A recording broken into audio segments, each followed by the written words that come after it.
Part 7 of that time I pulled up to my house while it was being raided. Now, hopefully this will be the last part.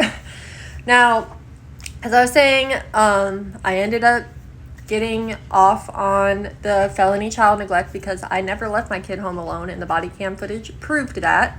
And it also proved how they went about my house, or entering my house. And the funniest thing about all this was, before this body cam footage came into play, the other public defender that I had, like, when I threatened to go to trial because I said, I know I didn't leave my kid home alone, she basically told me, well, any judge that's going to hear syringes and hear dope, you're going to lose anyway. Like, that was her attitude towards me, to not take it to trial, don't even bother, because I would lose. Like, I'm glad I didn't give up right then and there. I'm glad I put in for another public defender because, like I said, that one obviously didn't have my best interests at heart.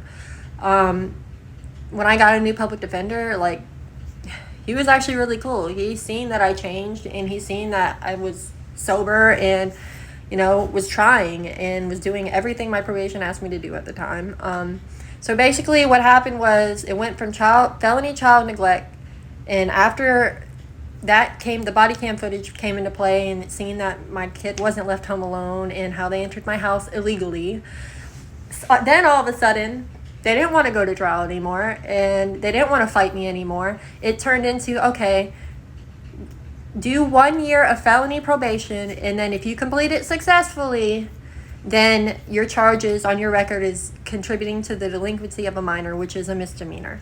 So even though I had to do 1 year felony probation, I'm not a felon, and I don't have any felonies on my record, which is a huge blessing, which is the main thing that I wanted. And, I didn't want to get in trouble for something I didn't do. It'd be one thing if I did leave my kid home alone, but I didn't. And that was on camera. Like, and I think back to that day, those cops said, if you don't tell us what, we want to know, we're going to charge you with what we can. And they really did try to charge me with what they could.